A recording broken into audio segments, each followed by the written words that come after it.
Hello students, revision के क्रम को आगे बढ़ाते हुए आज क्वेश्चन नंबर 21 से लेकर 25 तक के क्वेश्चनों का अध्ययन करेंगे। क्वेश्चन नंबर 21 के अंतर्गत वायु तथा जल का अपवर्तनांक कितना होता है, अर्थात वायु तथा जल का अपवर्तनांक हमको बताना है। क्वेश्चन नंबर 22, श्वेत प्रकाश के किस रंग के लिए विचलन सबसे अधिक होता है तथा किसके लिए विचलन सबसे कम होता है। 23 क्वेश्चन है, श्वेत प्रकाश के किस रंग के लिए किसी पारदर्शी माध्यम का अपवर्तनांक सबसे अधिक होता है और किसके लिए अपवर्तनांक सबसे कम होता है।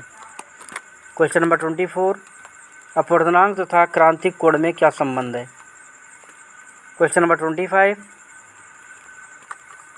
वायु के सापेक्ष कांच का अपवर्तनांक 3/2 है, तो कांच के सापेक्ष वायु का अपवर्तनांक ज्ञात कीजिए।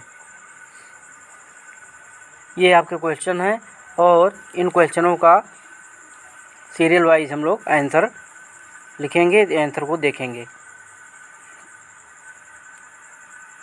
आंसर नंबर 21, वायु का अपवर्तनांक 1 तथा जल का अपवर्तनांक 4/3 अर्थात 1.33 होता है। तो इसको हम याद कर लेंगे, आप बच्चों याद करिए उसे। वायु का अपवर्तनांक हमेशा 1 होता है और जल का अपवर्तनांक 1.33 या 4/3 होता है।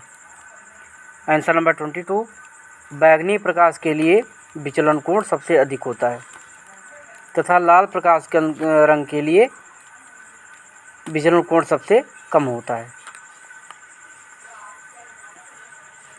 विचलन कोण सबसे अधिक होने के कारण बैंगनी रंग पर्दे पर सबसे नीचे प्राप्त होता है और विचलन कोण कम होने के कारण लाल रंग सबसे ऊपर पर्दे पर प्राप्त होता है।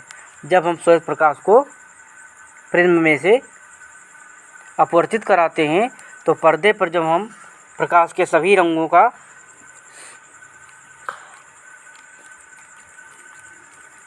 छाया लेते हैं तो हमको अलग अलग जो रंग दिखाई देते हैं उनमें लाल रंग सबसे ऊपर होता है और बैंगनी रंग सबसे नीचे हमको प्राप्त होता है।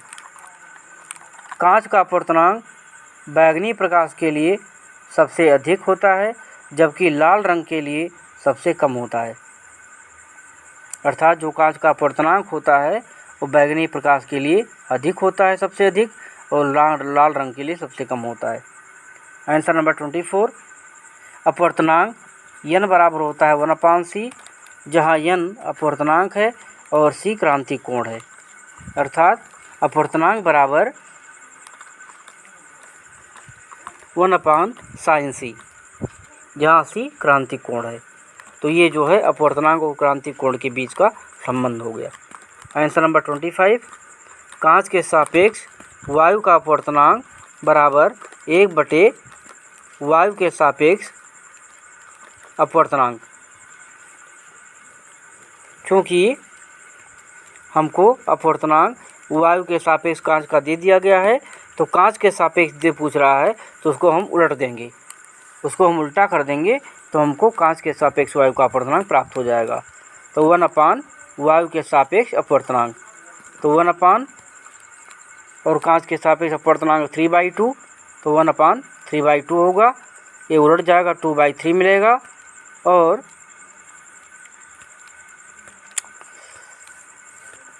कांच के सापेक्ष वायु का अपवर्तनांक 2/3 प्राप्त होता है। इस प्रकार से कांच के सापेक्ष वायु का अपवर्तनांक 2/3 होगा। Okay, thank you.